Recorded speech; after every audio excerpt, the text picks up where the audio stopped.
video of the UFO? I'm reading they're putting out more videos all day long, like not just one. Like Put lots them out. of videos. Let's see them. Let me see one of them videos. Is Tom DeLonge putting out videos No, his organization is putting out videos. of UFOs? Yeah, it's a fighter pilot, an FA-18, I believe, is chasing this thing, and it's showing all the details of like the altitude, how fast it's going, what pitch it's at, and all that jazz. I don't know what that means, what pitch it's at. But they're watching this thing. They're trying to figure out what it is. One of the guys is like, it's a drone. It's got to be some kind of a drone. They see something. It turns. And it was going very fast. So basically, it's like all the other UFO footage. It's blurry. non-conclusive. Yeah, it's blurry. It's in like gun sights or like, some sort of infrared sight, rather.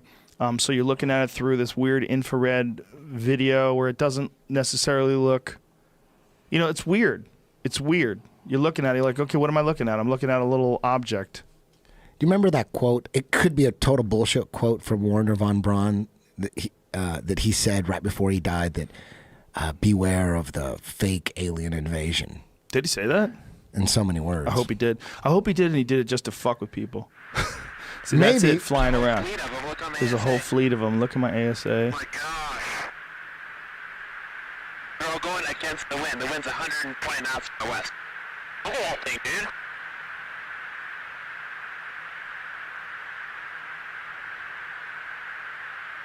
So they're following it for a while, and then it changes direction. That's not LNS though, is it? It's not. That is LNS, dude. Well, if there's like, look at that thing. It's rotating.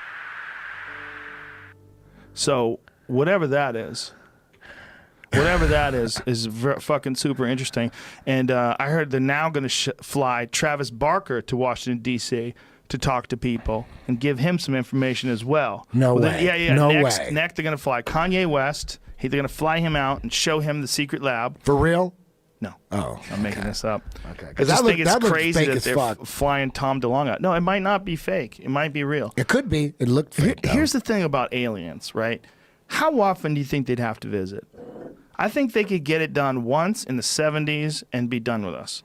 They'd check us out and they'd go, look at these crazy assholes. This is what we're going to do. We're going to we're going to install some cameras on the moon. These stupid fuckers, they won't even be able to see it. We'll just put some big ass cameras to film them from the distance and let's get out of here. These people are crazy. Like this, they're going to have nuclear power with these assholes and we would never see them again. So like if that really is a UFO, if it really is from another planet rather, how many times do they have to come here?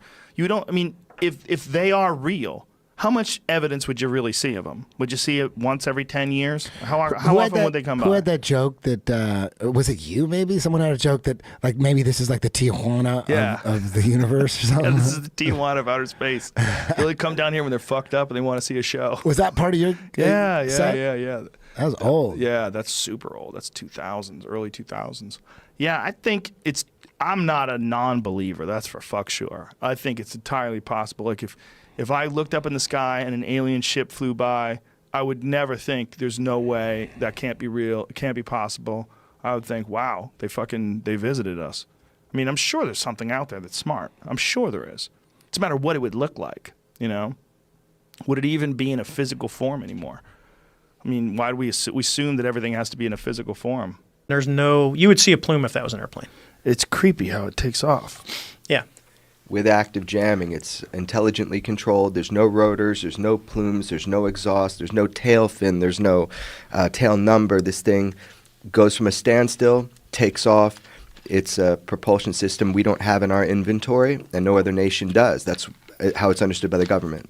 Now that's so if the fastest plane on Earth was trying to do that same maneuver, this system would be able to track it? It would stay with it until it got to the limits of the pod, as far as looking to the left. But right. And the radar would see it. I mean, you get close enough, you're gonna, everything becomes visible because you get burned through with radar and how radars actually work. This one is, you tell me, but this was performance beyond. I mean, it's like when we saw it disappear when it flew in front of my nose. I'm talking something. I'm within a half mile of it, looking at it, and it gets in front of me and just disappears. So we'll just go to something that everyone knows is fast. Let's just say SR-71 that's doing Mach 3. You know, the visibility is 50 miles. So even at 35 miles a minute, I'm going to be able to see this thing turn into a little dot as it goes off into the horizon for probably a minute. The thing that we saw disappeared in a second. Just gone. And that's from 2 different angles. Remember, the other airplane's 8,000 feet above me because we get close to it at about 12,000 feet. So the other airplane's above me looking down, and when it disappeared, I said, "Do you guys see it?" And they said, "No, it's gone."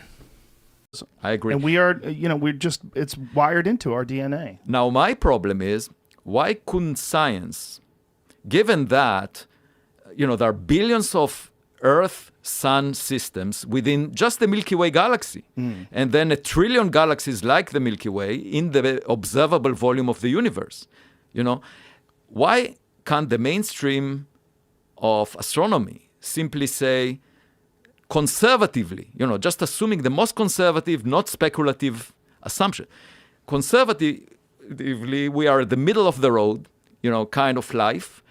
It's very likely that we're not unique and special. And let's just look for evidence, search for it. Why should there be a taboo on discussing this subject? That makes no sense. For example, astronomers are now contemplating new telescopes of the future that will cost billions of dollars to taxpayers, okay? That would search for oxygen in the atmospheres of other planets around other stars, because oxygen could be indicative of life, microbial life. I say it will never be conclusive, such a search, even if it costs billions of dollars, because the Earth, for 2 billion years, the first 2 billion years of the Earth's history, didn't have much oxygen in its atmosphere. There were microbes, but the oxygen level was quite low. And then it suddenly rose after 2 billion years, half of its life. So not finding oxygen doesn't mean there is no life. And then if you find oxygen, it can be produced by many natural processes like breaking water molecules or other things. So it will never be conclusive. How can you make a conclusive statement if you find industrial pollution in the same atmosphere? You just search for CFCs. These are the molecules produced by refrigerating systems, by industries. If you find evidence for that, there is no way that nature can make these very complex molecules naturally.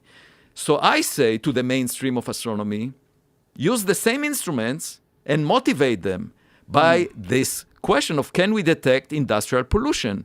And I wrote a paper about it. And the thing is, the public is extremely interested in this question. And the public funds science. So how can the scientific community shy away from a question that it can address